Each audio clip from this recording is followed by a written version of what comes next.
Good afternoon, guys. First, I'll introduce myself a bit.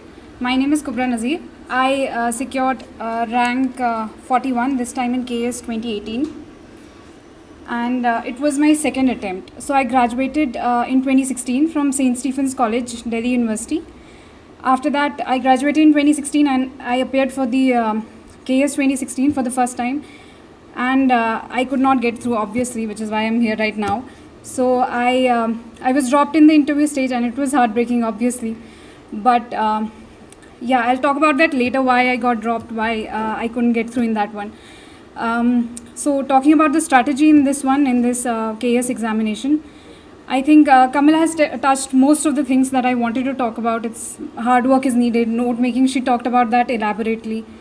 I would just like to add a little bit to what she's already said. So I think one of the major things that you need to keep in your mind, one of the things that she has already said, is that you should have a very concise book list of what you want to read.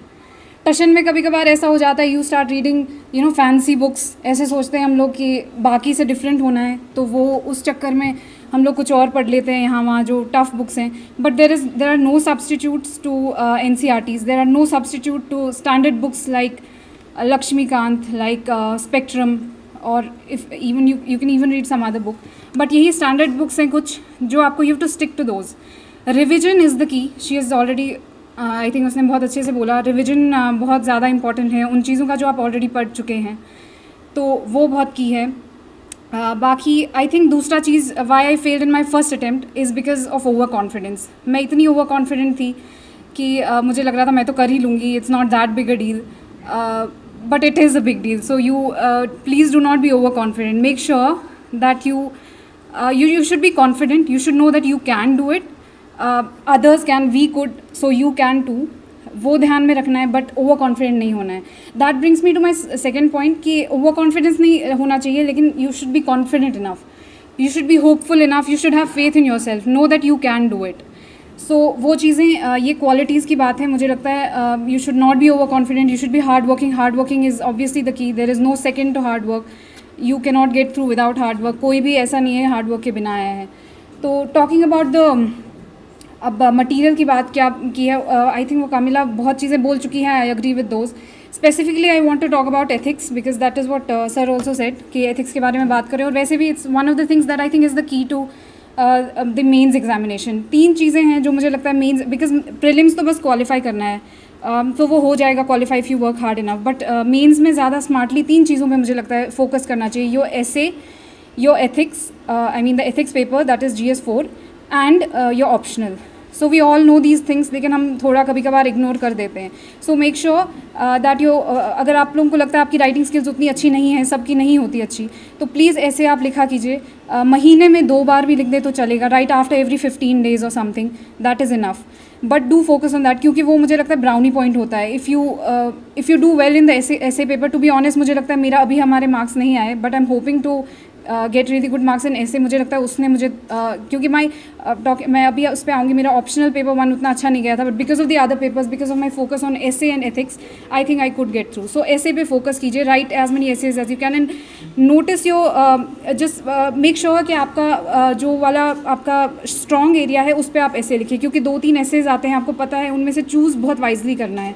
तो वो वाला ऐसे choose कीजिए. अगर आपको लग रहा है आप फिलोसफिकल एसेज में अच्छे हैं, वैसे लिखिए. अगर आपको लग रहा है आप कोई किसी और लाइक इकोनॉमिक, जो भी आपका स्ट्रॉन्ग सब्जेक्ट है उस पर लिखिए. That is obviously up to you, वो आप कर सकते हैं अकॉर्डिंगली. एथिक्स की बात मैं करूँ तो मुझे लगता है ethics is one subject which actually analyses your skills.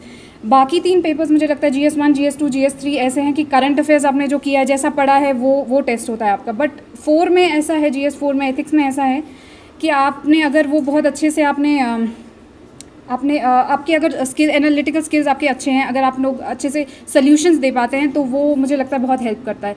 तो प्लीज़ वो कीजिए, आपकी उस पर उसकी आंसर राइटिंग कीजिए. एथिक्स ऐसा है कि उसका स्कोर काफ़ी हाई जाता है.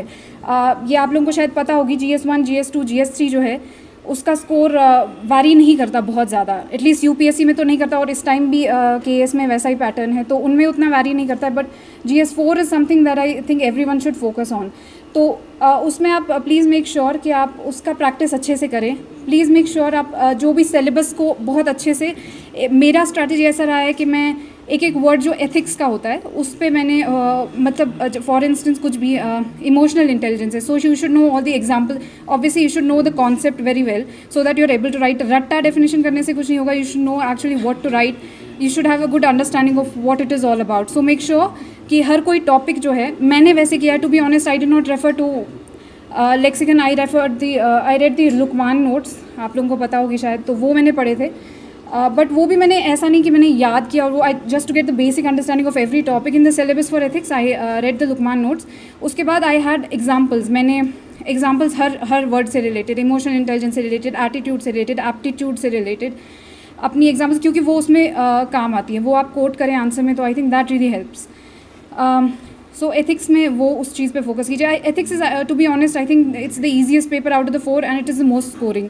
सो मेक श्योर आप सिलेबस बहुत अच्छे से कवर, क्योंकि बाकियों का मुझे लगता है इतना एक्सटेंसिव है GS1, GS2, GS3 का, कि वो 100% कभी कवर नहीं हो पाएगा। वो इफ़ अगर आप सोचें एक एक टॉपिक का मैं हर कोई एस्पेक्ट देखूंगी, obviously you have to get a general idea of all the topics, but it is never possible to cover हर कोई डायमेंशन, और बहुत डेप्थ में नहीं कर सकते हैं आप। बट GS4 ऐसा है कि you can almost cover everything if you do each and every topic बहुत अच्छे से elaborately, if you know the examples, if you know the concept very well, or you can actually put those examples in